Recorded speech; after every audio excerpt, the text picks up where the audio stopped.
அடுத்தப்புறமா என்னன்னு பார்க்கலாம். இன்னைக்கு காவேரியோட பர்த்டேன்னு சொல்லிட்டு நம்ம கங்கா, யமுனா எல்லாருமே பார்த்தீங்கன்னா, ஊர்லேருந்து வந்துடுறாங்க.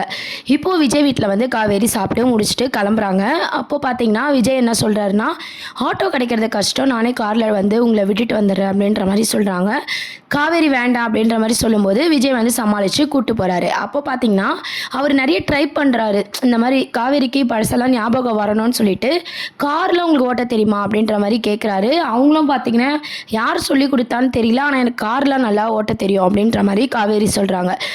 டிரைவிங் கிளாஸ் போனீங்களா? இல்ல ஃப்ரெண்ட்ஸ் யாருனா சொல்லிக் குடுத்தாங்களா? யோசிச்சு பாருங்க அப்படின்னு சொல்லி நம்ம விஜய் பார்த்தீங்கன்னா, அழுத்தமா புஷ் பண்ணி நம்ம காவேரிய கேட்குறாங்க. ஆனா காவேரி ஒரே வார்த்தையில, "எனக்கு மறந்துடுச்சுங்க. தெரியல. அப்பா இறந்ததே நான் மறந்துட்டேன்." அப்படின்ற மாரி சொல்லிட்டு இருக்காங்க. அப்புறம் பார்த்தீங்கன்னா, என் லைஃப்ல கண்டிப்பா நான் யாரையோ லவ் பண்ணியிருக்கேன். எனக்கு ஒரு லவ் இருந்திருக்கு.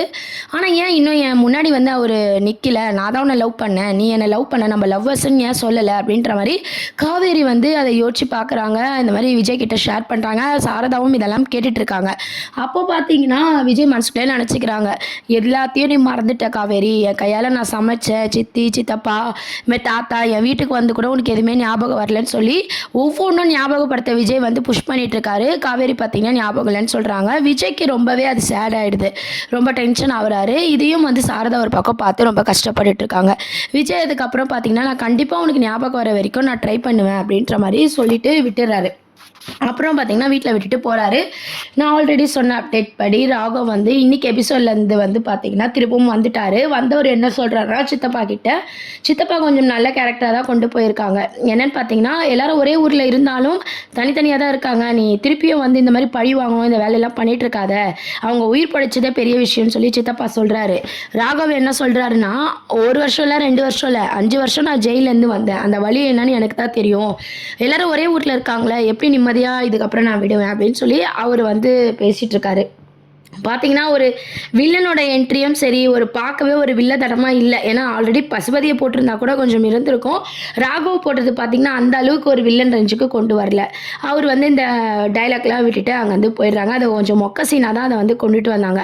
அதுக்கப்புறம் அதையே வந்து சித்தப்பா வந்து யோசிக்கிற மாரி காட்டியிருக்காங்க. அதுக்கப்புறம் தான் நம்ம எல்லாரும் எதிர்பார்த்த நம்ம காவேரி பர்த்டேக்கு பார்த்தீங்கன்னா, நம்ம கங்கா, யமுனா எல்லாருமே வந்து சஸ்பென்ஸ் குடுக்குறாங்க. ஹேப்பி பர்த்டே காவேரின்னு சொல்லி கத்துறாங்க. நம்ம காவேரிக்கும் பயங்கர சந்தோஷமா இருக்கு. நான் ஸ்கூல் போயிட்டு சீக்கிரம் வந்துடுறேன்னு சொல்லி காவேரியும் கிளம்புறாங்க. அப்போ பார்த்தீங்கன்னா, கங்கா வந்து ஆசையா கேட்குறாங்க, "நாங்க குட்டி காவேரியை எப்போம்மா பார்ப்போம்?" அப்படின்னு சொல்லிட்டு, "இல்லம்மா, இந்த மாரி ஈவினிங் வர சொல்லியிருக்கேன் பார்க்கலான்ற" மாரி சாரதாவும் சொல்லிடுறாங்க. அப்போ நிவின், குமரனை பத்தி கேட்கும்போது, அவங்கலாம் வேலையா இருக்காங்க அப்படின்னு சொல்லி சமாளிச்சுறாங்க. ஆல்ரெடி சொன்ன மாரி தான் கங்கா, யமுனா மட்டும் தான் வந்திருக்காங்க. நிவின் வந்து வரல. குமரனோட அப்டேட்ஸும் பார்த்தீங்கன்னா, இன்னும் யாருக்கும் தெரியாத மாரி மூவ் பண்ணிட்டு இருக்காங்க. இந்த மாரி தான் இன்னைக்கு எபிசோட் வந்து மேக் பண்ணிட்டு இருந்தாங்க. அதுக்கப்புறம் பார்த்தீங்கன்னா, ஸ்கூல்ல காவேரி வந்து டைம் அடிச்சுட்டு போம்போது, விஜய் வந்து மிஸ் ஒரு நிமிஷம் அப்படின்ற மாரி வெட்கப்படுறாரு, பேசுறாரு. என்னவா இருக்கும் அப்படின்ற ஃபேன்ஸோட எதிர்பார்ப்புக்கு ஏத்த மாரி இன்னைக்கு எபிசோட வந்து முடிச்சிருக்காங்க.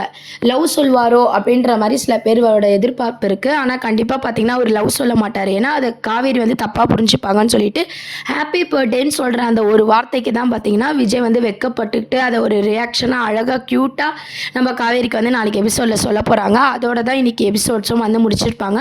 இதுக்கப்புறம் பார்த்தீங்கன்னா, அவர் வந்து ஹாப்பி பர்த்டேன்னு சொல்ல போகிறாரு. இது உங்களுக்கு எப்படி தெரியும்னும் போது, உங்கள் அம்மா தான் சொன்னாங்கன்னு சொல்லி சமாளிக்க போகிறாரு. அதுக்கப்புறம் பார்த்தீங்கன்னா, பர்த்டேக்கு வந்து காவேரி வரத்துக்குள்ள கங்கா எல்லாருமே பார்த்தீங்கன்னா, வீட்டெல்லாம் டெக்கரேஷன் பண்ணுறாங்க. ஏன்னா, குட்டி காவேரி வராங்க இல்லையா, அதுக்காக. அதாவது காவேரிக்கு மற்ற பர்த்டே விட இந்த பர்த்டே வந்து அவள் குழந்தைங்களோட அவள் பெத்த பொண்ணோட வந்து செலிப்ரேட் பண்ணுறா. இது ஸ்பெஷல்னு சொல்லி வீடு ஃபுல்லாக பார்த்தீங்கன்னா, கங்கா, யமுனா காவேரி வரத்துக்குள்ளே டெக்கரேஷன் பண்ணுறாங்க. காவேரிக்கே வந்தோடனே ஷாக்கிங்காக இருக்குது. என்னக்கா இத்தனை வருஷம் இல்லாமல் இப்போ இவ்வளோ கிராண்டா அப்படின்ற மாதிரி பார்க்குறாங்க. கேக் கட்டிங்லாம் இருக்குது அப்படின்னு சொல்லிட்டு. அது மட்டும் இல்லாமல் குட்டி காவேரிக்காக கங்கா வெயிட் பண்ணுறாங்க. இதுக்கப்புறம் வர ப்ரொமோவில் பார்த்தீங்கன்னா, அழகாக க்யூட்டாக நம்ம காவேரி கிளம்பி வராங்க. சின்ன காவேரியை பார்த்ததும் பார்த்தீங்கன்னா, கங்கா வந்து அப்படியே தூக்கி வச்சு கொஞ்சிட்டு இருக்காங்க. காவேரிக்கு அங்கேயும் ஒரு சந்தேகம், என்னடா இது நம்ம அறிமுகமும் படுத்தலை, நம்ம ஸ்டூடெண்ட் மேலே இவங்க தான் பாசமாக இருக்காங்க அப்படின்னு சொல்லிட்டு உடனே கங்கா என்ன சமாளிக்கிறாங்கன்னா, அம்மா சொல்லி எனக்கு இந்த குழந்தைய பிடிச்சிருக்குடி அப்படின்ற மாதிரி சொல்கிறாங்க. அதுக்கப்புறம் ஒரு பர்ஃபார்மன்ஸும் கொடுக்குறாங்க. நம்ம கங்காவோட பொண்ணும் சரி, குட்டி காவேரியும் பார்த்திங்கன்னா டான்ஸ் பர்ஃபார்மன்ஸும் சின்னதாக அப்படியே வச்சுருக்காங்க. பார்க்கவே செம்ம க்யூட்டாக இருக்குது. அப்புறம் கேக் கட்டிங்லாம் வச்சுருக்காங்க.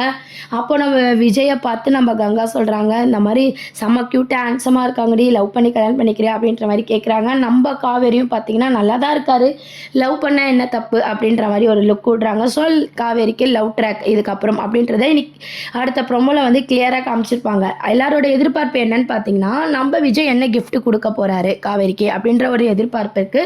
அவரு பார்த்தீங்கன்னா நிறைய திங்ஸ் வந்து காவேரி ஞாபகமாக வச்சுட்ருக்காங்க. அதில் காவேரிக்கு எது பிடிச்சது, காவேரிக்கு பழச ஞாபகப்படுத்தக்கூடிய ஒரு விஷயமாக தான் வந்து விஜயோட கிஃப்ட் வந்து இருக்க போகுது. அது என்ன கிஃப்ட்டுன்றதை நாளைக்கு எபிசோட்ஸில் தான் வந்து காட்ட போகிறாங்க. அதுக்கப்புறம் அந்த கிஃப்டெல்லாம் பார்க்கும்போது இன்னும் விஜய் மேலே ஒரு நல்ல அபிப்பிராயம் வந்து காவேரிக்கு வரப்போகுது. காவேரிக்கும் லவ் ட்ராக் இதுக்கப்புறம் அப்படின்றத ஸ்டார்ட் பண்ணிட்டாங்க. ஓகேங்களா? இதுக்கப்புறம் விஜய் மட்டும் ட்ரை பண்ணிட்டு இருந்தார். இப்போ காவேரியும் கொஞ்சம் கொஞ்சமாக பிடிக்கிற மாதிரி நடந்துக்க போகிறாங்க. நடுவில் தான் ராகம் வந்துட்டார்ல. அடுத்து வந்து ஆல்ரெடி சொன்ன மாதிரி தான் ஒரு ஃபைட் சீனு, குழந்தைய கடத்துகிற சீனா என்ன அப்படின்றத ட்ராக் வந்து கொண்டு போவாங்க. ஏன்னா ராகவ் பொறுத்த வரைக்கும் அது வந்து விஜய் காவேரியோட குழந்தை. அந்த குழந்தை ஃபஸ்ட்டு இருக்கக்கூடாதுன்னு சொல்லி கடத்துறாங்க. அதை தான் நம்ம விஜய் காப்பாற்ற போகிறாரா, இல்லை காவேரிக்கு மறுபடியும் ஒரு ஆக்சிடென்ட் மாதிரி ராகவ் பண்ணி நம்ம விஜய் காப்பாற்றுறாரா அப்படின்ற ஒரு சஸ்பென்ஸோட அந்த ஃபைட் சீன் இருக்குது. ஆனால் அப்கமிங்கில் பார்த்தீங்கன்னா பர்த்டே செலிப்ரேஷன் முடிஞ்சோன்னா ஒரு ஃபைட் சீன் இருக்குது. அதுவும் நைட் ஷூட்டில் எடுத்திருக்காங்க. அதில் குட்டி பாப்பா, நம்ம காவேரி, விஜய், தாத்தா இவங்க 4 பேரும் இருக்கிற மாதிரி அந்த ஷூட்டிங் ஸ்பாட் அப்டேட் வந்து வந்திருக்கு. அதுக்கப்புறம் பார்த்தீங்கன்னா இந்த விஷயம்லாம் தெரிஞ்சு சித்தப்பா பார்த்தீங்கன்னா தாத்தா கிட்ட சொல்லிட்டு இருக்காரு, பார்த்தீங்களா எந்த பிரச்சனையுமே இல்லை, நேற்று தான் இவங்க வீட்டுக்கு வந்தாங்க, அதுக்குள்ளே ராகம் வந்து இப்படிலாம் பண்ணிட்டான் அப்படின்னு சொல்கிறாங்க. உடனே தாத்தாக்கும் பயம் வருது, குழந்தைக்கு எதனா ஆகிடுமோன்னு சொல்லிட்டு. ஆனால் இதுக்கப்புறம் நம்ம கையில் எதுவுமே இல்லை, விஜய் பார்த்துப்பான், அவன் லைஃப்பில் நம்ம இதுக்கப்புறம் போகக்கூடாதுன்னு சொல்லி தாத்தாவும் பார்த்தீங்கன்னா தெளிவாக ஒரு முடிவு எடுக்கிறாரு. ராகவை வந்து நம்ம விஜய் இதுக்கப்புறம் கண்டிப்பாக விட மாட்டார். ஏற்கனவே காவேரிக்கு இந்த அளவுக்கு ஆனதுக்கு காரணம் ராகவ் தான். ஸோ ராகவ் வெளியே வந்தாலும் காவேரிக்கு பிரச்சனைன்னு சொல்லிட்டு இதுக்கப்புறம் ராகவ வந்து நம்ம விஜய் சமாளிக்க போறாரு. அந்த ட்ராக் ஒரு பக்கம் இருக்கும். அதுக்கப்புறம் நம்ம விஜய் காவேரியோட லவ் ட்ராக் ஒரு பக்கம் இருக்கும். நடுவில் பார்த்தீங்கன்னா நம்ம கங்காவும் நம்ம காவேரி கிட்ட, அதாவது ஸ்டூடெண்ட்டோட அப்பான்னு சொல்லி விஜயை பற்றி பெருமையாக பேசி நம்ம காவேரி மனசில் வந்து லவ் வந்து ஸ்டார்ட் ஆகிடுது. இது ராகவை பார்த்தாலுமே பார்த்தீங்கன்னா காவேரிக்கு தெரியாது. அதனால் பார்த்தீங்கன்னா உண்மையை சொல்லிடலான்னு சொல்லி ராகவும் பார்த்தீங்கன்னா யோசிச்சு எதனா பண்ணலாம் பண்ணும்போது தான் பார்த்தீங்கன்னா காவேரிக்கு பழசெல்லாம் ஞாபகம் வர மாதிரி எபிசோட்ஸ் வந்து கொண்டு போகிறாங்க. இப்போதைக்கு என்னன்னு பார்த்தீங்கன்னா பர்த்டே செலிப்ரேஷனில் வந்து குட்டி காவேரியை கங்கா யமுனா தூக்கி வச்சு கொண்டாடுறாங்க. ஒரு டான்ஸ் பர்ஃபார்மன்ஸ் இருக்குது, லவ் ட்ராக் இருக்குது. அதுக்கப்புறம் தான் பார்த்தீங்கன்னா நம்ம விஜயோட மாஸ் ஃபைட் சீன் இருக்குது, நம்ம குழந்தைய காப்பாற்றுற மாதிரி. இதெல்லாம் முடிச்சதுக்கப்புறம் தான் திருப்பியும் விஜய் காவேரியோட லவ் ட்ராக்கை வந்து கொண்டு வர போகிறாங்க. இதில் ராகவ் என்ன வில்லத்தனம் பண்ண போகிறாரு, அதை எப்படி ஓவர் டேக் விஜய் பண்ண போகிறாங்க, இந்த பேஸ் பண்ணி தான் மகாநதி சீரியலே வந்து பார்த்தீங்கன்னா மூவ் பண்ணிட்டு இருக்காங்க. ஆல்ரெடி சொன்ன மாதிரி தான் ஹாட் ஸ்டார்லையும் சரி, நம்ம விஜய் டிவிலையும் சரி, நம்பர் 1 பொசிஷனில் டிஆர்பி ரேட்டில் பார்த்தீங்கன்னா மகாநதி சீரியல் தான் இருக்குது. உங்கள் எத்தனை பேருக்கு பார்த்தீங்கன்னா மகாநதி சீரியல் ரொம்ப பிடிச்சிருக்கு. அதுவும் விஜய் காவிரியோட ஆக்டிங் சான்ஸே இல்லை. காவிரியோட குழந்தை வீக்கா ஃபேன்ஸ் எல்லாருமே தெரிஞ்சுக்கின ஒரு விஷயம் என்னன்னா, அந்த குழந்தை வந்து பெஸ்ட் சாய்ஸ், நம்ம காவேரி மாதிரியே இருக்காங்க அப்படின்ற மாதிரி க்யூட்டாக பேசுகிறாங்க அப்படின்ற மாதிரி எல்லாரும் ஆல்ரெடி நீங்கள் கமெண்ட் செக்ஷனில் சொல்கிறீங்க. ஸோ குழந்தையோட பர்ஃபார்மன்ஸும் பார்த்தீங்கன்னா செம மாசாக இருக்குது. விஜய் காவேரி குழந்தை 3 பேரும் தனித்தனியாக அவங்க பர்ஃபார்மன்ஸை போட்டு தாறுமாறாக பண்ணிட்டு இருக்காங்க. இதுக்கப்புறம் ஃபைட் சீன்லாம் என்ன ஆக போகுதுன்னு சொல்லி வெயிட் பண்ணி பார்ப்போம். இதை பற்றி உங்களை கருத்துக்களை கமெண்ட் செக்ஷன் சொல்லுங்கள். சேனலை சப்ஸ்கிரைப் பண்ணுங்கள். தேங்க்யூ.